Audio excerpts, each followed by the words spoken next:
Okay, this patient presented at my foot care clinic, and he has a history of that left great toe being fungal.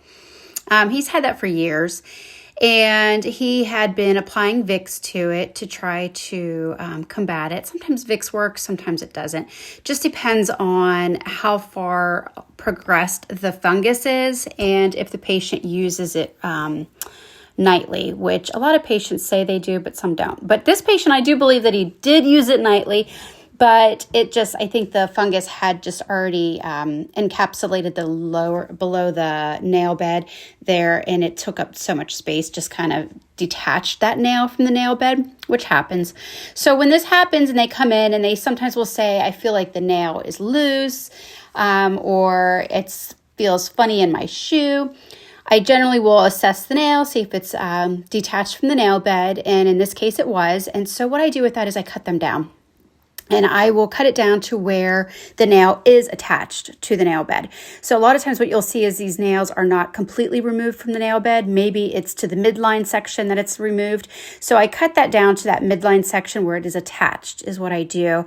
And what I'll do also is I'll use a spatula packer to lift it up and try to scoop some of that debris out from underneath of it. Typically underneath, what you will see is the skin will be healed up. There won't be any type of open areas or anything like that. And so it heals because the air has already gotten to it and it's healed on its own. So it's not like it's raw, I guess I would say, or bleeding or anything like that.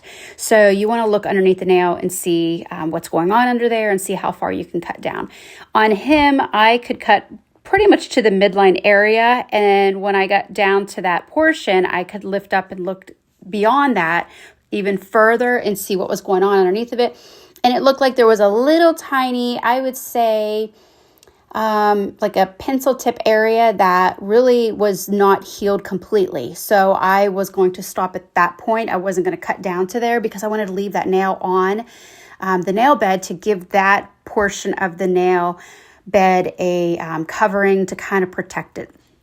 So what I also asked him was if there was any type of drainage or anything, because it looked like where my finger is currently, it looked like there was a little bit of just discoloration. It wasn't red yet, but it was starting to become discolored. And I was concerned about that. And I asked him if he was diabetic, and he said, I'm borderline. They tell me I am, but I've never had to be on anything. So a lot of times these patients say they're borderline, or one time my hemoglobin A1C was elevated.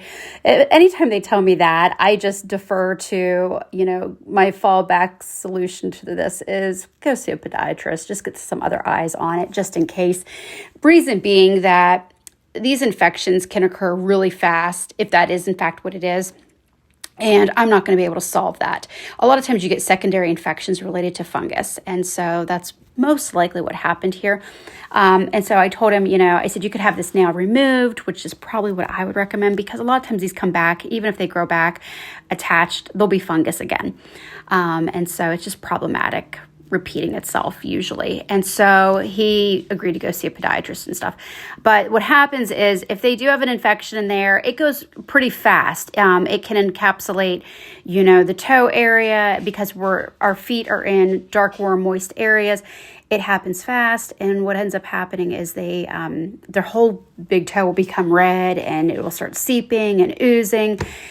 And at that point, you don't want to have to be dealing with all of that. So what I tell him is to go see a podiatrist, because these infections move fast in the foot. There's not a lot of fat to safeguard that and leave it, it just goes into the bone quickly. And then what ends up happening is you end up with osteomyelitis. And then they end up having to do transmetatarsal amputations on a lot of these patients. And they don't realize that this is the path that they're heading down. When they look at that infection, they think, oh, it's just a little skin infection. Not so in the foot. It really can turn bad quickly. So anytime I see anything that I'm questioning, that I want somebody else to look at, I will send them to a podiatrist. And in his case, he has a history. He has a podiatrist that he's had a history with, so he can go see him.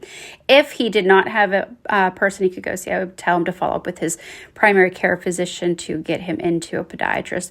At least get some eyes on it, so they can at least get something ordered, an antibiotic of such, if that's what is necessary at that time.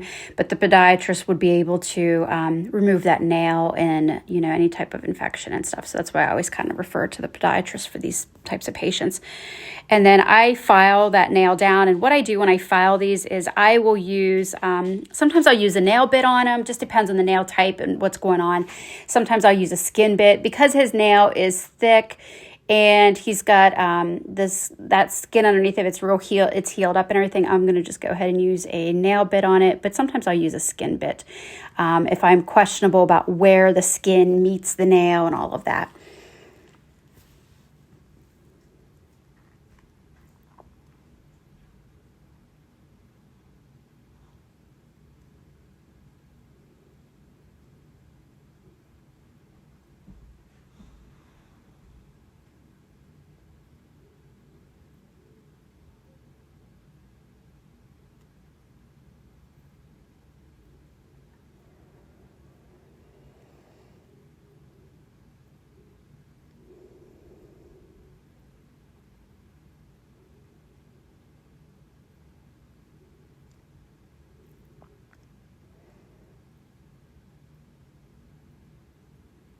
I'm going to leave this going until I get to that end nail, just because some people like to see me filing all the nails. So I'll just leave it up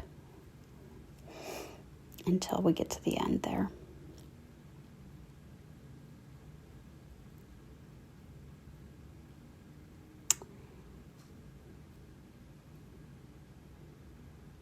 And then just feel over top of it to make sure that you're getting any of the ridges out and stuff, and smooth it out so it doesn't snag on their socks and stuff, because you don't want it to rip it off. If it's real loose, you can tell them to wrap a Band-Aid around it as well until they get to a podiatrist. Just tell them to remove that Band-Aid every day and check it out. And that is it.